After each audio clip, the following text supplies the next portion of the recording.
Bila shaka karibu kwenye taarifa hizi za KTN leo weekend. Jina langu ni Suleiman Yeri na mwenzangu wa ishara ni Philip Omondi. Tusonge mbele ambapo Rais William Ruto amedokeza kuwa atahakikisha utekelezwaji wa mapendekezo ya ripoti ya kamati ya kitaifa ya majadiliano ya maridhiano.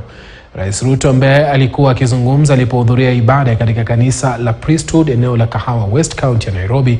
Hata hivyo amewataka wakenya wawe na subira na kumpa muda atekeleze ahadi alizozitoa, hasa zinazolenga kupunguza gharama ya juu ya maisha.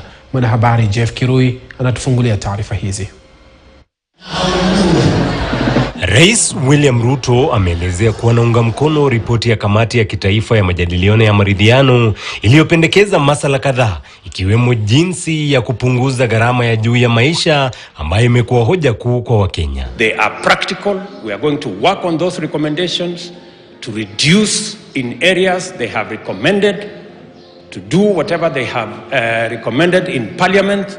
Those that belong to the executive, I will make sure that we execute without any delay. Mojawapo ya mapendekezo ni kupunguza kwa 50% bajeti ya usafiri ya serikali, madhumuni ikiwa kupunguza matumizi ya kiholela ya pesa serikalini. Rais Ruto amepigwa kurunzi kutokana na safari zake za kila mara nje ya nchi. Hiyo ya 50% nimefanya tayari kupunguza hiyo by 50%.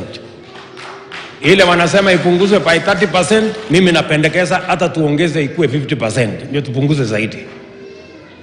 Ndio Kenya iweze kusonga mbele, because we must learn to live within our means. Wakati huo Ruto amewataka Wakenya kumpa muda zaidi atekeleze ahadi na ajenda ya serikali inayolenga kupunguza gharama ya maisha. Tutabadilisha Kenya.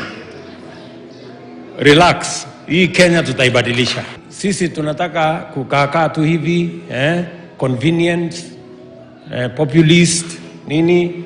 Hiyo nchi haiwezi kusonga mbele. Kwa hivyo msikuwe na wasiwasi. Hii mambo tutapanga vizuri. The only thing that we need to do is to give him time. Akienda miaka 2, miaka 3, mwaka wa 4 mimi nitarudi hapa nimwambie yule rafiki nilikuwa najua ameteleza.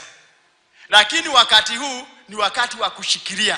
Ripoti ya kamati hiyo iliyotolewa na wanachama wa pamoja Kimani Ichung'wah na Kalonzo Musyoka ina mapendekezo kadhaa inayofungamana na gharama ya juu ya maisha, mageuzi katika tume ya uchaguzi IEBC miongoni mwa mengineyo. Hata hivyo, baadhi ya wanachama wa kamati hiyo akiwemo kinara wa chama cha DAP Eugene Wamalwa wamepuuzilia mbali ripoti hiyo. Ule mkataba mweka sahihi, we as the representatives of the people of Kenya did not do justice to the issue of the cost of living that touches every Kenyan. Na kwa sababu hiyo, mimi nimesema sitaweka sahihi ile report. Kwa mujibu wa Wamalwa, ripoti hiyo haijaangazia kwa kina swala kuu linaloathiri wa Kenya ya gharama ya juu ya maisha ambayo iliarifu pakubwa kubuniwa kwake.